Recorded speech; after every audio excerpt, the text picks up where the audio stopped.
Esther 2. Later, when the anger of King Xerxes had subsided, he remembered Vashti and what she had done and what he had decreed about her. Then the king's personal attendant proposed, "Let a search be made for beautiful young virgins for the king.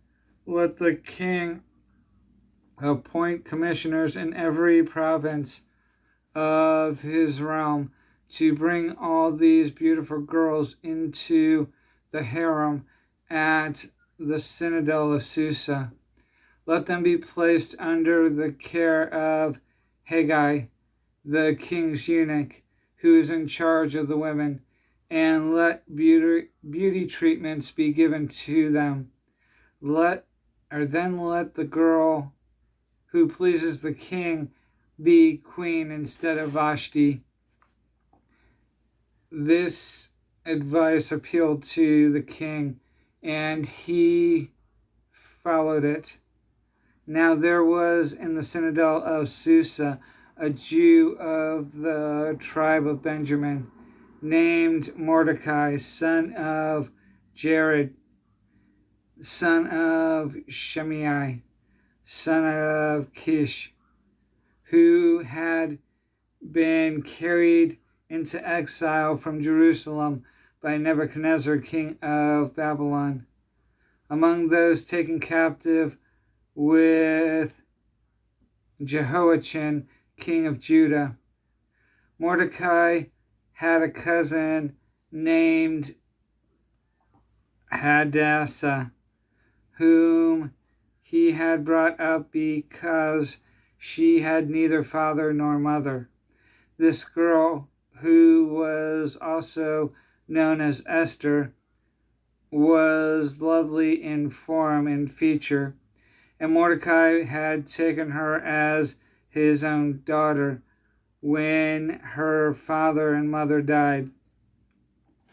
When the king's order and edict had been proclaimed, many girls were brought to the citadel of Susa and put under the care of Haggai. Esther also was taken to the king's palace and entrusted to Haggai, who had charge of the harem. The girls pleased him and won his favor. The girl pleased him and won his favor. Immediately he provided her with her beauty treatments and special food. He assigned to her 7 maids selected from the king's palace and moved her and her maids into the best place in the harem. Esther had not revealed her nationality and family background because Mordecai had forbidden her to do so. Every day he walked back and forth near the courtyard of the harem to find out how Esther was and what was happening to her. Before a girl's turn came to go into King Xerxes, she had to complete 12 months of beauty treatments prescribed for the women, 6 months of oil of myrrh, and 6 of perfumes and cosmetics. And this is how she would go to the king. Anything she wanted was given her to take with her from the harem to the king's palace.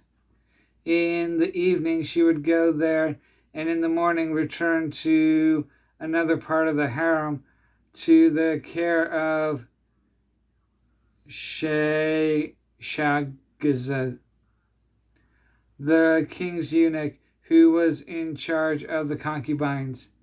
She would not return to the king unless he was pleased with her and summoned her by name. When the turn came for Esther, the girl Mordecai had adopted, the daughter of his uncle Abihail to go to the king. She asked for nothing other than what Haggai, the king's eunuch, who was in charge of the harem, suggested. And Esther won the favor of everyone who saw her. She was taken to King Xerxes in the royal residence in the 10th month, the month of Tebeth, in the 7th year of his reign. Now the king was attracted to Esther more than to any of the other women, and she won his favor and approval more than any of the other virgins. So he set a royal crown on her head and made her queen instead of Vashti. And the king gave a great banquet, Esther's banquet, for all his nobles and officials. He proclaimed a holiday throughout the provinces, and distributed gifts with royal liberty. When the virgins were assembled a second time, Mordecai was sitting at the king's gate, but Esther had kept secret her family background and nationality, just as Mordecai had told her to do, for she continued to follow Mordecai's instructions as she had done when he was bringing her up. During the time Mordecai was sitting at the king's gate, Bigthana and Teresh, two of the king's officers who guarded the doorway, became angry and conspired to assassinate King Xerxes. But Mordecai found out about the plot and told Queen Esther, who in turn reported it to the king, giving credit to Mordecai. And when the report was investigated and found to be true, the two officials were hanged on a gallows.